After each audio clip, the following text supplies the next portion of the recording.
าคุณชมไปเขาบอกว่าลูกชิ้นตายายสุรินทร์ที่คุ้นเคยครับวันนี้เขามีร้านลูกชิ้นเล็กๆที่แฝงไปด้วยความทรงจำในสมัยยังน้อยครับแม่แนะนำที่อยู่ที่จังหวัดสุรินทร์สิเป็นจังใดไปติดตามในช่วงของอีสานผ้าแสบมื้อนี้ครับ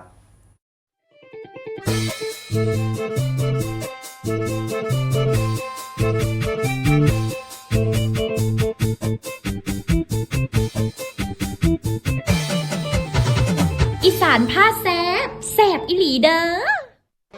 สวัสดีค่ะมื้อนี้อีสานผ้าแสบโดยทีมงานสวท.สุรินทร์สิพาทุกคนไปที่ร้านพ่อใหญ่แม่ใหญ่สองคนที่เพิ่นฮักกันแพงกันอีหลีค่ะ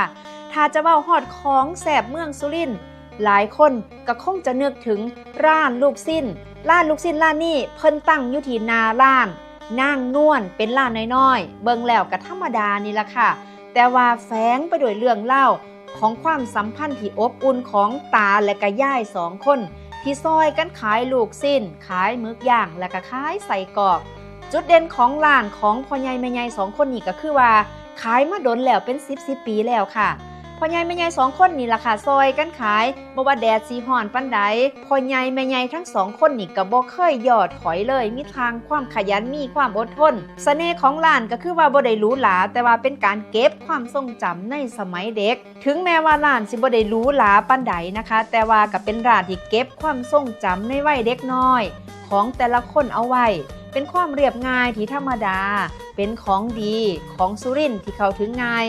ราคาก็บ่แพงคือกันค่ะตกย่ำแรงมาในย่านนี้ก็ถือว่าคึกคักคนก็ย่างไปย่างมาแค่ผ่านร้านก็ได้กลิ่นหอมของลูกชิ้นแล้วได้กลิ่นหอมของหมึกย่างลอยตามลมมาเฮ็ดให้หลายคน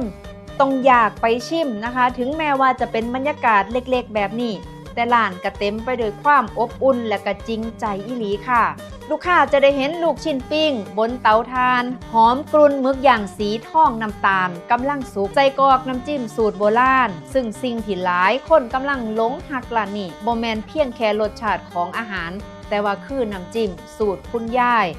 ร้านนี้ตั้งอยู่ที่ซอยหนองดุมถนนหนองดุมตำบลในเมืองอำเภอเมืองจังหวัดสุรินทร์ร้านอาจจะเบิ่งน้อยแน่นะคะแต่ว่าความสุขที่ได้ใหญ่เกินโตและก็หากว่าผู้ใดได้มาลองชิมแล้วจะได้เข้าใจว่าเป็นหยังร้านน้อยๆร้านลูกชิ้นของคุณตาคุณยายที่ตั้งอยู่หน้าร้านนางนวลถึงได้กลายเป็นความทรงจำของคนสุรินทร์มาหลาย10ปีแล้ว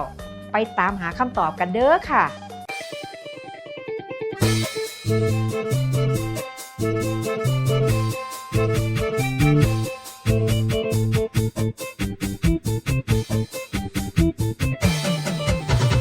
อีสานผ้าแซบแซบอีหลีเด้อ